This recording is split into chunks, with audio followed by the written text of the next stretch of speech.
Grab your mocha, grab your latte, cappuccino, whatever the hell you call it. It's your boy, Jobbers and Goons. I'm your host today, and this is the coffee shop. We're going to have a pretty fun battle scenario pop off.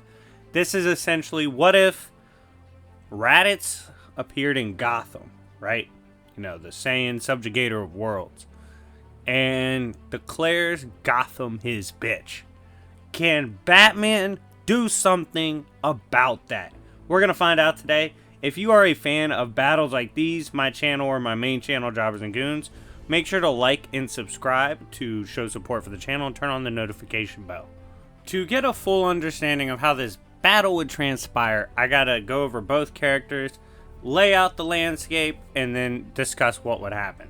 So, first, let's talk about the invader, my boy, Mr. Put You on a T-shirt, Raditz. Okay, so Raditz is obviously a Saiyan warrior who is, like many Saiyans, proud of his warrior nature. In fact, he's a subjugator of planets. We find out that even the young in his culture take over planets by themselves for their race. They just have to prove their dominance. Obviously, they do this through the manipulation of their own ki. A power source that allows even characters like Raditz at that early stage to be casually scaling to like moonbusters. So, according to Raditz, he's a part of the most powerful warrior race in the universe, scouring the different planets, and he discovered Earth and begins battle soon after. So even in his first appearance, we saw that Raditz could casually catch bullets, inflict them back so hard that they would one-shot a human, with humans having a power level of 5, so they're absolutely fodder to Raditz. Obviously, Raditz's power level, we're probably going to go like moon level-ish, moon level plus. He no-sells completely a blast from Piccolo, a character who we see a little bit later literally blow up the moon in desperation to stop Gohan from rampaging. We see him literally, with just his tail, one-shot Krillin with a slap. Raditz, while engaging the likes of Piccolo and Goku, easily folds Killing Intent Goku. While Raditz is not the smartest of characters, like we have seen him get styled on by Goku and Piccolo, as with their strategy they were able to eventually put him on a t-shirt. He does have formidable training. In fact, the first time he's fighting Goku, he's like, you don't even have the fraction of training needed to defeat someone like me. You're just not skilled enough. So obviously, I do think Raditz is slept on as an experienced and skilled warrior. Obviously, he has his ki blast. He has his scouter, which tells him power levels of the characters he's going up against. Unless they can suppress their power, like literally know how to hide their power, he can tell how physically capable they are, like how much shit they could probably blow up. He's got his superhuman speed, his instinct. I mean, we've seen him literally against Goku. He seemed to know he was getting attacked before he even saw it. So he does have obviously heightened sentience for combat, and he, despite being not the smartest, I mean, we literally saw him say Saiyans were smart. He's dumb for that. We know he is not as dumb in combat as people think. Like, he was able to constantly just blitz Goku and Piccolo, trying his best to take away their best options and take them down before they could use their best weapons against him. He's not the type to be like, oh, hit me with your best shot. Nah, he'll try to neg your energy shots. I mean, he negged Goku's Kamehameha, which was over 1,000 power at the time. And we've just seen overall, like, he will try to blitz in once he's established a battle with you. He does talk trash, yes. Everyone in Dragon Ball, Loki does. It's anime, get over it. But he is one of the more efficient, let's get right to it, try to blitz characters. So yeah, I definitely say you'd have to watch out for Raditz immediately bringing the action to you. With that being said, we're gonna switch on over to the guy who's trying to stop him when he pulls up, Batman. The famed masked crime fighter from Gotham Batman is a billionaire turned vigilante after seeing his parents get gunned down as a kid. As the most famous detective, honestly, in the multiverse, Batman is tasked with not only protecting his city of Gotham, trying to rid it of all its horrible crime, but also joining teams like the Justice League in an effort to bring more protection and peace throughout the world and ultimately protecting his reality. So, as the famed Just a Man from Gotham in a suit, what's Batman capable of?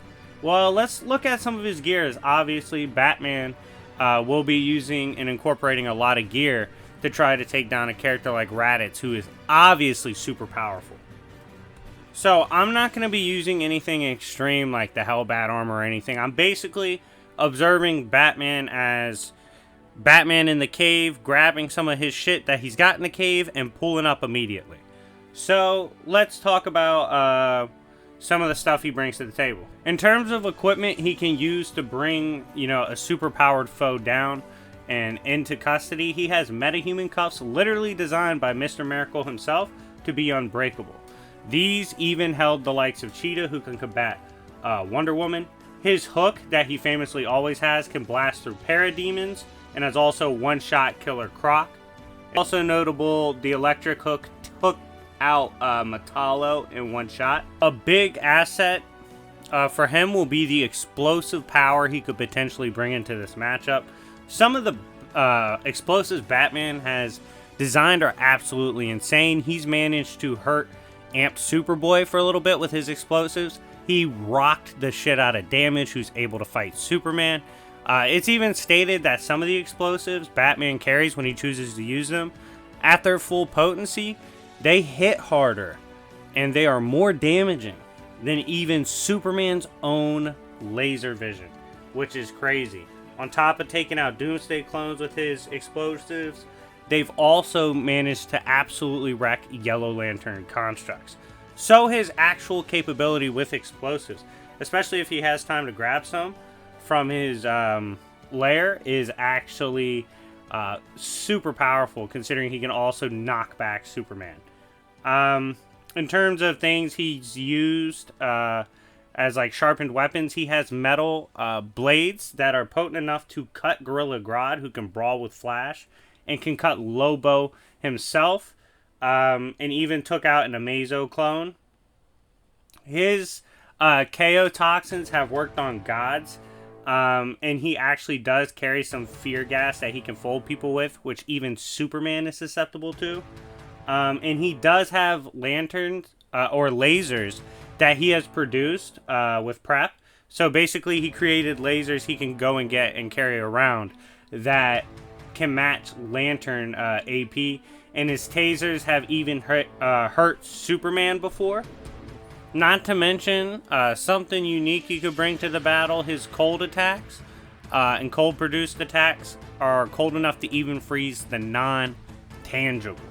So, if Batman with all his tricks, I didn't even review all of them, but I reviewed a bunch. You guys typically know what he brings to the table.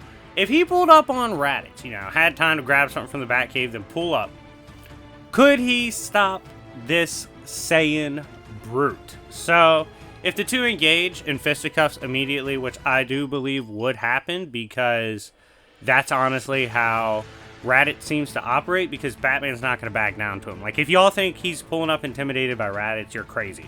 Batman doesn't give a shit. He's literally met gods in the street. Batman's going to pull up, and they will start to engage in fisticuffs. This is when we see Batman kind of assume capabilities for Raditz, right? And this is what's dangerous for Raditz. I actually think he might assume Raditz is a lot stronger than he is. Let me explain why. Raditz is going to be coming in talking about taking over the planet, right? He's just going to be like, oh, I'm going to take over the planet, dominate this place.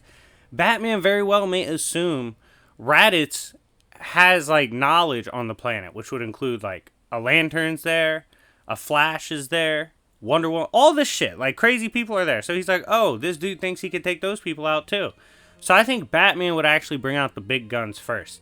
I do believe his explosives, his smoke grenade, a combination of all his tech, after initially evading Raditz, which I definitely think he's capable of, because Batman has been able to evade Wonder Woman, Superman, Flash families, all these characters. Like, he can, in short bursts, Batman can keep up with anyone. I mean, he's so good at predicting what's going to happen. He's going to know Raditz is going to come in and try to make a statement. So he'd be able to get out of the way. And that's when we see him engage with equipment. And I do believe, like, if some of those explosives even touch Raditz, he's fucked. He could potentially get frozen. The smoke clones that Batman have could confuse him. It's going to be an interesting battle, but I do think with the hacks he has through the gear and the versatility that Batman will have to bring with him, I do think he would bring down Raditz through a combination of deceit, skill, and firepower through the explosives he has. Like, the same explosive that rock damage would kill Raditz. So, I definitely see Batman being able to take down Raditz, even through extreme force, if he has to. So, let me know what you guys think. Obviously, I think if Batman had no gear, that's horrible for Raditz. He could maybe take him out through sheer skill, possibly, but obviously it's a different story if he doesn't have any of his gear. But we're assuming gear here, and I think it's a fantastic battle. Let me know what you guys think in the comment section down below on who would win. I'm curious to hear your opinion. Thank you guys so much for watching. It's been your host, Jobbers and Goons. This is The Coffee Shop, and I will see y'all later. Peace.